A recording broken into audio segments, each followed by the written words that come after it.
There are some books that just speak to us as entrepreneurs, business owners, or just for any of us people that want to be more successful. Today I'm going to share with you one of those books that I've absolutely loved. And you want to stick around for this tool that has become one of the most influential books in all of personal finance. And it's only been around for really the last 20 years or so.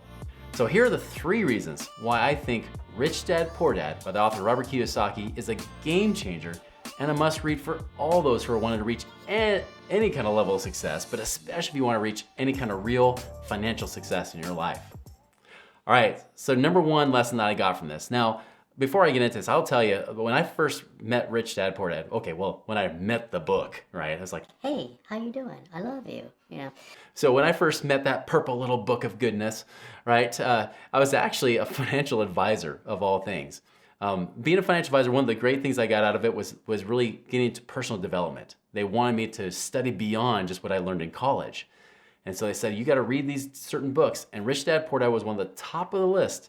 Even though Rich Dad, Poor Dad doesn't agree with most things financial advisors teach, still, it was awesome, especially because I was getting into that entrepreneur game. I was brand new. I'd only had jobs up to that point. I never knew what it was like to be an entrepreneur or to even have a real business. So these 3 lessons, like I said, are just game changing. And if you shift the way you're thinking, it'll make you just like me. No, I'm just kidding. No, what it'll actually do is it'll just absolutely change the way that you look at life, the way you look at your business, and will create new levels of success for you. So number 1, the thing that really got me to stick was about the traditional life that you're always taught. We're always taught to go to school, get good grades, go to college, graduate from there so you can get a good job, and then hopefully someday you'll retire your olden golden years, right? Which is really a lot of the same stuff I taught as a financial advisor. Now, the problem is that those people that have worked there and saved their entire lives and went to college and did all these things still are stuck in what he refers to as the rat race, right? That rat race where you're always just constantly running. You feel like there's never an end to it. You're wondering if you're ever going to be able to stop working, and it's a never-ending trap that you're caught into. And this is especially true for those that are really of that employee mindset. They don't have their own business. It really brought me back the way I was raised. My dad taught me that I needed to be the first one in my family to go get great grades and go to college and get a degree. Because up to that point, nobody in my family had done that. My mom was an entrepreneur. She was an artist. If you've ever watched Bob Ross, painting the happy little trees and clouds and stuff and being all zen, the guy that trained him as a master painter was the same guy that trained my mom to be a painter as well. And so I grew up with that world of being artistic and creative. But on my dad's side, he was like, nope, you save everything, you get a good job, you work hard, and you graduate that college and get that college degree so you can actually have a better life than me because I'm going to work until I'm dead. The problem is that even people that go to college are still working until they're dead. And it didn't take me long to figure that out, especially as I started to see college professors and other people in life. I said, well, I don't want your life. I don't want to repeat the same mistakes you made.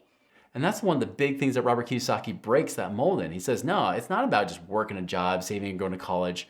No, that doesn't work. You gotta move beyond that. You gotta start doing other things to create more passive income. And that leads me to number 2. Number 2, he talks about what are real assets in your life.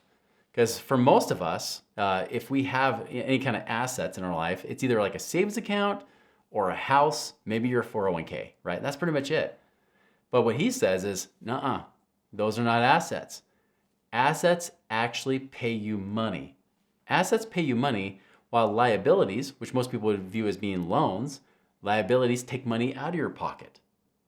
So assets pay you money. So if someone says, oh, my house is my biggest asset, well, is it really? Because if it isn't paying you passive income, if it's not somehow writing you checks back, which I haven't seen many houses be able to hold a pen and write checks.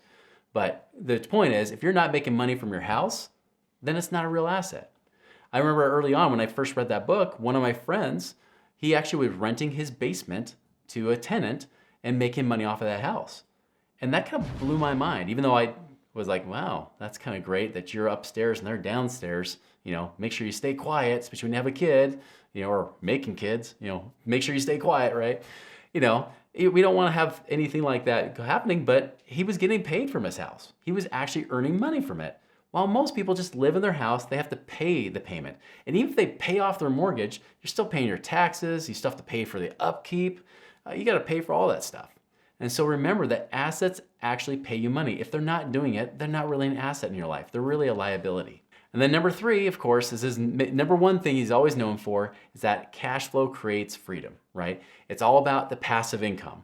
How do you have money coming in even while you sleep? There's active income where you make money while you work, and that you have to always trade time, energy, and effort to be able to make that money. But passive income, you make money whether you're working or not. Passive income comes in because you've got your money working for you. And that, for me, was the game changer, because really, ultimately, what do we really want in life? We want to be able to have the freedom to do what we love with those that we love whenever the heck we want to. And to do that, you need passive income coming in. You can't have to keep working a job and surviving, or just like my dad did. He always kept working that job. He did everything right.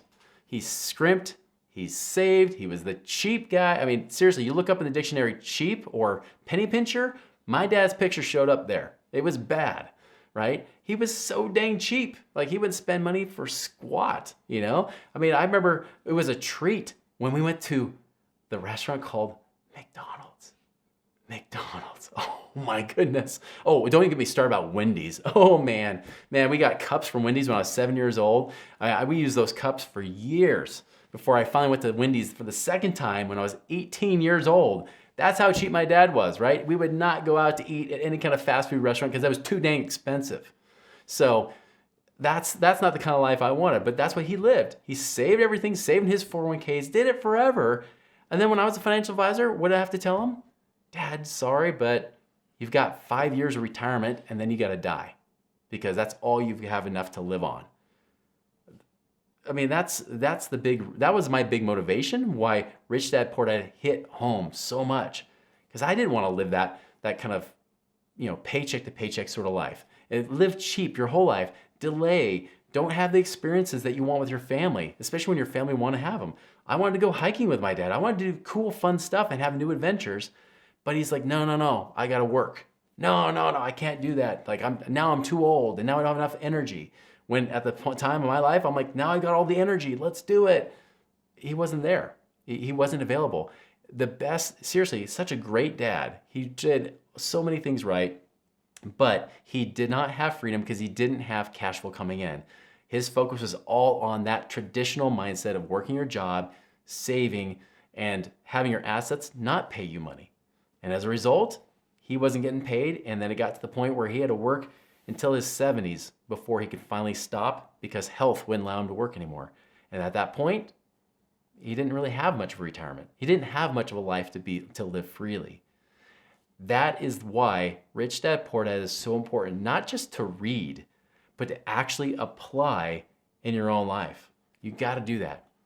So to recap, here's the thing. It's not about working a job, saving, going to college to get that degree, getting married, having your 2.5 kids, to then eventually retire and live dead and broke, right? That's not the kind of life we want. You got to break that pattern. The way to break that pattern, if you just take a few of the concepts, is 1, be able to have those assets pay you money and know what a real asset is, because they do have to pay you money. And then 2 is that you got to have it generating passive income so that you're making money even while you're not working. And doing that, not just after 50,000 years old, not when you're at the age of Gandalf, right? We don't want to go that late. We want to do it now while you're young and you can still enjoy your life. That is what we want to do. All right, guys, so if you like this video, check out, is Rich Dad Poor Dad worth reading in 2022? Hey, that's a good question. Go check that out.